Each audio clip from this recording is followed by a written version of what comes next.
Je m'appelle Pierre-André Dufetel, né le 11 novembre 1922, fils d'un architecte héros de la Grande Guerre et élève des Jésuites à Boulogne-sur-Mer. Je vais vous raconter l'invraisemblable histoire d'un gamin de province que rien ne destinait à un sort d'exception. Collégien en 1939, je suis fasciné, comme le sont tous les ados de cet âge, par les exploits des héros du ciel que sont Guynemer, Mermoz et Saint-Exupéry, et également par les films d'Hollywood qui retracent les exploits des cadets de West Point. Bouleversé par la tragédie de 1940, je cherche en vain, le 18 juin, de rejoindre De Gaulle sur une barque à moteur, mais dois y renoncer faute d'assez d'essence. Rentré à Condorcet en classe de philo, profondément blessé par la déchéance de la France et l'omniprésence des nazis, mon sang ne fait qu'un tour lorsque j'apprends que la commandanture interdit tout hommage aux héros de 1918 le 11 novembre 1940. Prévenu par le bouche à oreille, je décide de me joindre à ceux de mes amis qui décident de manifester contre l'occupation en me présentant aux Champs-Élysées vers 5 heures de l'après-midi. Nous montons les Champs-Élysées en criant « Vive de Gaulle », en chantant la Marseillaise, lorsque des dizaines de camions bâchés déferlent sur l'avenue, pleins de soldats allemands baïonnettes au canon, qui lâchent des grenades, tirent à la mitrailleuse, blessant 15 d'entre nous, emprisonnant 1 millier d'entre eux et enfermant en prison militaire 125 avec simulacre de peloton d'exécution. Moi-même arrêté par un Allemand, je parviens à m'enfuir en profitant du désordre ambiant et je crois avoir battu ce jour-là un record olympique non homologué à ce jour. Tout en poursuivant mes études supérieures, je rejoins clandestinement mon père dans la zone interdite du Pas-de-Calais face à l'Angleterre, bombardée tous les jours, et comme il est officier du réseau Kléber, réseau de résistance qui informe les Alliés des mouvements du port et des troupes qui se trouvent en présence, je l'assiste dans ses missions jusqu'au jour où malheureusement il est arrêté par la Gestapo et déporté en Allemagne en septembre 1942. Moi-même j'ai dû fuir dans la nuit et cherche en vain un réseau d'évasion pour rejoindre De Gaulle par l'Espagne jusqu'au moment où je le trouve enfin et après une traversée de la France avec de faux papiers pendant 5 jours et 5 nuits, parti en train, parti à vélo, parti à pied, je franchis à près de 3000 mètres dans la nuit les Hautes-Pyrénées pour me trouver de l'autre côté le soir de mon passage, capturé par les troupes de Franco qui me mettent dans des prisons sordides de Barbastro, de Saragosse, au camp de concentration de Miranda, où je perds 20 kilos de famine et de dysenterie. Je ne suis tiré d'affaire que grâce à la Croix-Rouge qui réussira à me faire passer en Afrique du Nord libéré en échange d'un quintal de blé fourni à Franco qui manque terriblement de nourriture pour sa population. Par Malaga et Gibraltar, je parviens à Casablanca où nous sommes accueillis en héros comme ayant réussi à fuir la France occupée et à venir conforter les forces de libération. Nous sommes bouleversés en entendant la Marseillaise que nous n'avons pas entendue pendant 3 ans. Et à ce moment-là, les sergents recruteurs de la 2e DB, des commandos, de l'aviation cherchent à accaparer ces nouveaux combattants volontaires qui semblent très motivés et donc des gens précieux. Moi-même, depuis mes rêves d'aviateur, je vois qu'une porte s'entr'ouvre contre toute espérance et je choisis l'aviation. Donc, la seule porte possible pour accéder au pilotage militaire, c'est celle des États-Unis d'Amérique et de ces académies militaires qui sélectionnent les pilotes français, les jeunes Français qui leur paraissent capables intellectuellement et physiquement de subir les épreuves et d'arriver jusqu'au stade final. Voilà, je suis sélectionné, je pars aux États-Unis dans un bateau isolé au milieu des sous-marins qui sillonnent l'Atlantique et commence, une fois là-bas, le processus de formation. Celui-ci est très clair. Dans ces nouveaux West Point de l'aéronautique, créés de toutes pièces après Pearl Harbor, les Américains pratiquent une thèse d'efficacité tout à fait redoutable.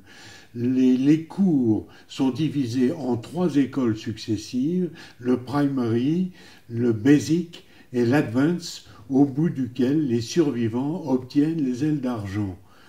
Le principe d'ensemble est l'élimination successive de tous les moins bons. Chaque moniteur dans chaque école reçoit 5 élèves au départ, en sachant qu'il ne peut en conduire jusqu'à l'école suivante que 2 ou 3 d'entre eux.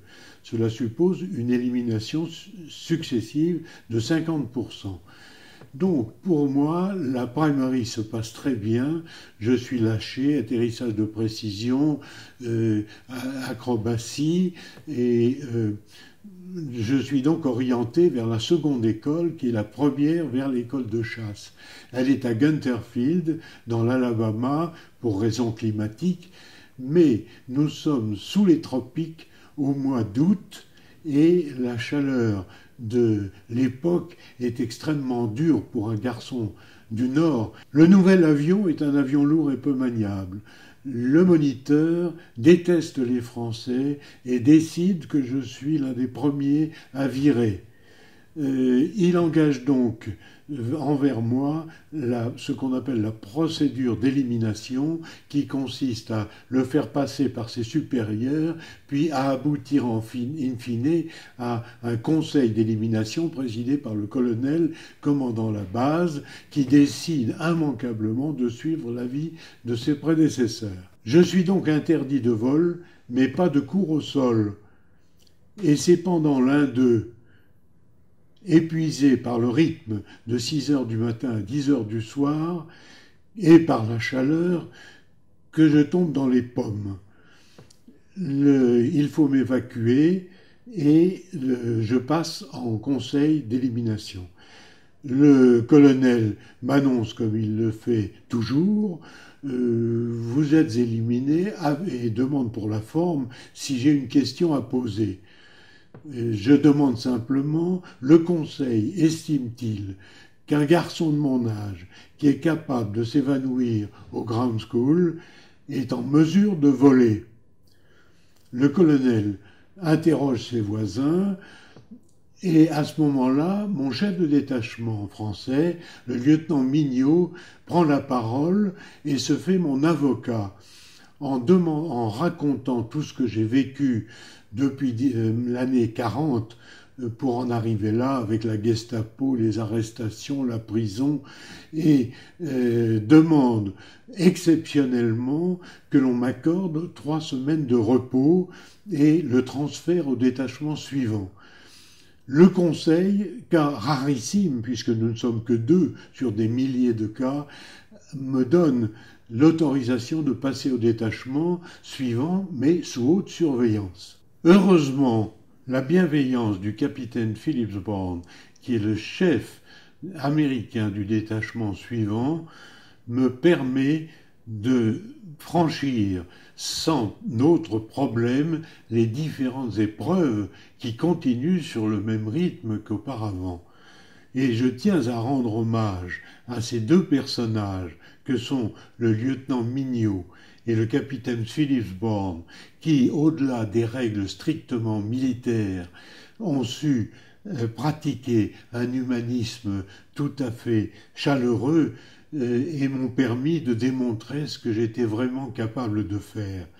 Je ne les ai pas déçus puisque j'ai franchi ultérieurement toutes les épreuves aussi dures qui se sont développées aussi bien à Gunther qu'à Craigfield et j'ai pu obtenir au bout de 235 heures de vol mes belles ailes d'argent et devenir ainsi apte à être envoyé en école de perfectionnement de pilotage de chasse. Nous rentrons en Europe et c'est là où je suis appelé à succéder à Saint-Exupéry aux commandes d'un Lightning P-38 qui est le plus beau chasseur de la guerre, un monoplace bimoteur de 3500 chevaux, capable de faire absolument toutes les missions possibles. Et donc j'ai pratiqué dans cette unité des raids intercontinentaux en solitaire de 6000 km d'Allemagne au Soudan et franchi notamment pour la première fois le Sahara occidental en monoplace de chasse. C'est la première fois historiquement parlant que l'on traversait sans escale le Sahara occidental. Et notre mission était alors de cartographier l'Afrique noire inconnue, car le général de Gaulle avait annoncé la décolonisation de nos territoires africains, mais il fallait leur donner de quoi vivre. Et pour leur donner de quoi vivre, il fallait d'abord leur donner des cartes pour savoir où passaient des fleuves, où il y avait des forêts, où l'on pouvait passer des chemins de fer. Et comme l'Institut géographique national n'avait pas d'avion, c'est avec ces pilotes du groupe 133 sur leur monoplace que l'on avait chargé de régler le problème. En regardant dans mon rétroviseur quel a pu être le fil conducteur de ce qui a guidé tout ce que j'ai fait dans cette période-là, je crois qu'il peut être résumé en 3 termes. Un goût du risque et de l'innovation, ensuite un devoir d'excellence et une obligation de résultat qui m'a servi pendant toute ma carrière.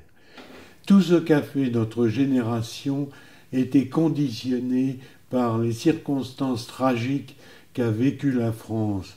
Mais ce qui est important pour vous et pour chacune des générations qui suivent, c'est l'engagement en faveur d'un grand idéal, qu'il soit humanitaire, culturel, sportif, au bénéfice de la France et au détriment des égoïsmes de chacun.